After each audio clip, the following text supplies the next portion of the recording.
Mise en examen pour abus de pouvoir et placée sous contrôle judiciaire, la leader de l'opposition ukrainienne Yulia Tymoshenko a été autorisée à se rendre à Bruxelles pour participer au sommet du Parti populaire européen. Nous avons rencontré l'ex-première ministre ukrainienne. Pour Euronews, elle est revenue sur les nombreux changements survenus selon elle en Ukraine depuis l'élection présidentielle il y a un an. Depuis que vous avez quitté le poste de Premier ministre, de graves accusations ont été portées contre vous. Sont-elles injustes? Est-ce que vous les rejetez? Certainement oui, c'est une répression politique à grande échelle qui a débuté en Ukraine. Tous les adversaires politiques des autorités sont soit mis en examen, soit déjà en prison. C'est pourquoi je veux même remercier le président actuel, le gouvernement et toutes leurs forces de sécurité, car depuis un an, ils ont vérifié tout mon travail de Premier ministre et malgré leur persévérance et leur obstination à déceler quelque chose, ils n'ont rien trouvé et pour moi, c'est une preuve d'innocence. Mais une enquête est en cours et si, comme vous le dites, les autorités et le système judiciaire qui n'est plus indépendant sont derrière ce cas, peut-être est-ce mieux et plus sûr pour vous de rester ici, de demander l'asile politique. Après tout, vous risquez la prison. Je n'abandonnerai jamais l'Ukraine dans cette période difficile. Et je ne laisserai jamais ceux qui ont voté pour moi, plus de 11 millions d'Ukrainiens. Je rentre chez moi pour défendre l'Ukraine, la primauté du droit, la démocratie, les droits et les libertés des personnes. Je ne veux pas qu'ils perdent espoir. Je resterai à leur côté, même si le pouvoir en place va jusqu'à me mettre en prison, et même si je reste en liberté, dans tous les cas, je serai avec l'Ukraine.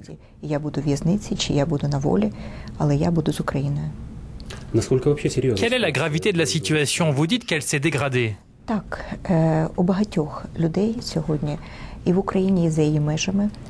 Oui, beaucoup de gens aujourd'hui en Ukraine et à l'étranger ont l'impression qu'il y a un an, l'Ukraine a pris le train allant à l'opposé de la démocratie, de la liberté et de nos intentions européennes.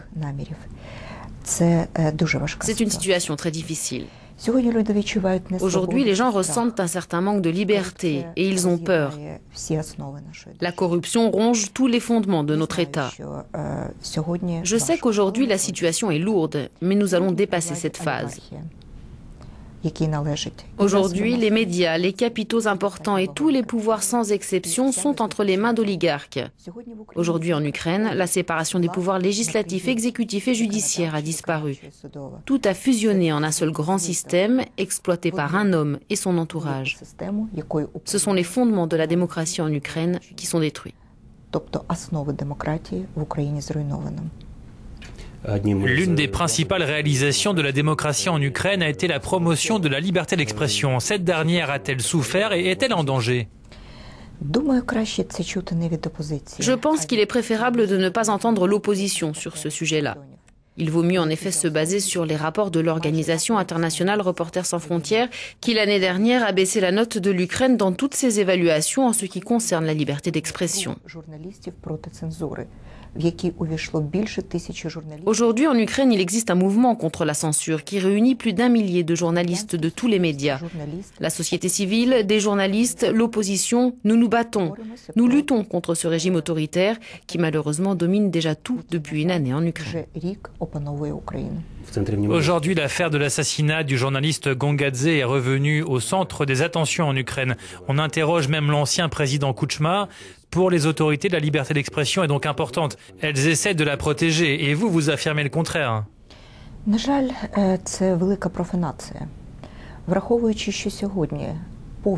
Malheureusement, tout cela n'est qu'illusion. En voyant qu'aujourd'hui l'économie et la société sont complètement ruinées et que les gens sont privés de liberté, le gouvernement a décidé de détourner l'attention de l'opinion publique. Je ne crois pas que l'affaire lancée contre l'ancien président ukrainien se termine de façon équitable. Je suis convaincu que ceci n'est qu'une simple tactique de diversion.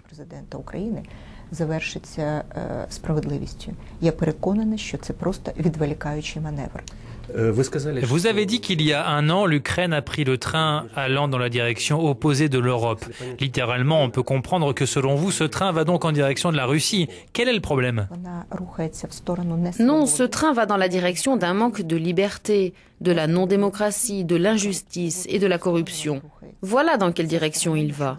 Et cette orientation n'a rien à voir avec la Russie. Avec le gouvernement actuel, les liens entre l'Ukraine et la Russie vont-ils se renforcer? Je voudrais que ces liens soient ceux de deux partenaires. Je ne veux pas voir de lien comme celui d'un frère aîné avec son cadet, de rapports entre supérieurs hiérarchiques et subordonnés, de relations entre un pays grand et puissant et, comme on dit, un territoire adjacent. Je veux que ce soit des liens de bon voisinage, de partenariat, de relations d'égalité qui offrent des avantages et des satisfactions mutuelles. Il y a un an, près de la moitié des électeurs ukrainiens ont voté pour vous. Êtes-vous encore capable de défendre leur point de vue?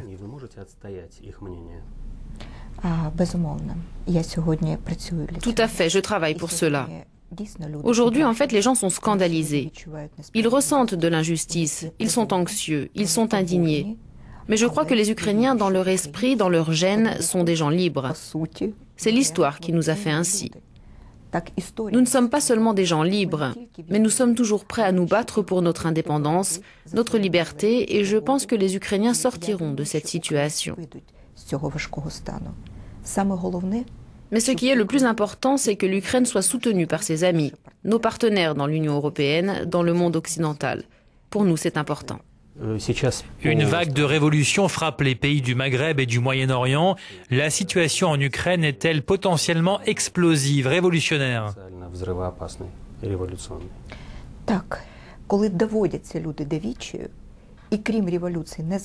Oui, quand les gens sont désespérés et n'ont pas d'autre moyen que la révolution, eh bien le pays risque alors d'exploser. Le nouveau président entraîne l'Ukraine dans cette direction. Les gens sont indignés, ils veulent pouvoir influer sur la politique, ils ne veulent pas être laissés de côté.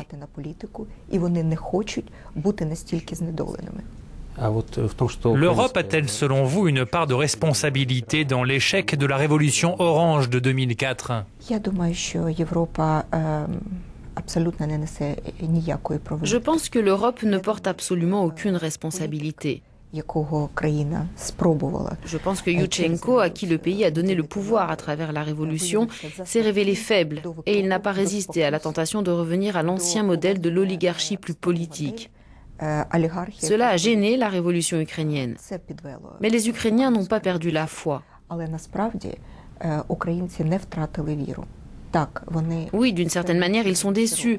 Mais dans le même temps, en comparant les 5 années qui ont suivi la révolution avec ce qui se passe aujourd'hui, ils savent qu'ils ont eu beaucoup plus de liberté et de justice dans tous les domaines.